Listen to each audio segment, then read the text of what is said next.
बस में एक उगता हुआ आदमी अपनी फोन निकालकर एक लड़की की स्कर्ट के नीचे से गुप्त रूप से तस्वीरें लेने लगा। उसके बाद उसने उससे अपनी सीट ऑफर की और अपनी ऊंचाई का फायदा लेते हुए उसके ऊपर।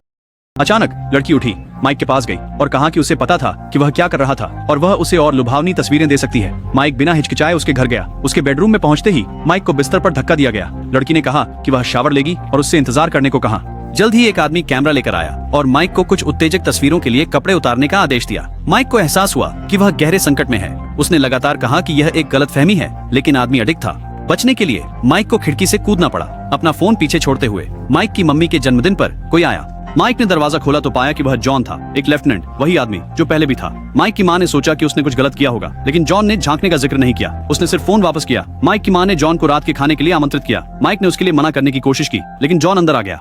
माइक उलझन में था। फिर जॉन ने अपने फोन पर टाइप किया, माइक से मेज के नीचे जाने को कहा और उसकी मां पर पेशाब किया। माइक ने बाथरूम जाने का बहाना बनाया। जॉन ने पीछा किया, कहते हुए कि वह चाहता था कि माइक को पता चले कि उसकी बेटी के लिए कैसा लगता है। उसने माइक को 2 विकल्प दिए, उसकी मां पर पेशाब करना या मेज पर कबूल करना। माइक चिंतित था। दबाव में उसने कबूल करने का विकल्प चुना। जैसे ही माइक जॉन की बेटी पर पेशाब करने की बात स्वीकारने वाला था, जॉन ने बीच में कहा कि माइक ने उसे बचाया और विकृत को दंडित किया। माइक हैरान रह गया। अलविदा कहने के बाद जॉन चला गया। माइक ने उसका पीछा किया और पूछा, क्यों? जॉन ने कहा कि वह सिर्फ चाहता था कि माइक अपनी गलती को समझे। माइक का पछतावा देखकर वह पारिवारिक मिलन को खराब नहीं करना चाहता था। भावुक होकर माइक ने ईमानदारी से माफी मांगी और जॉन को मूल्यवान सबक के लिए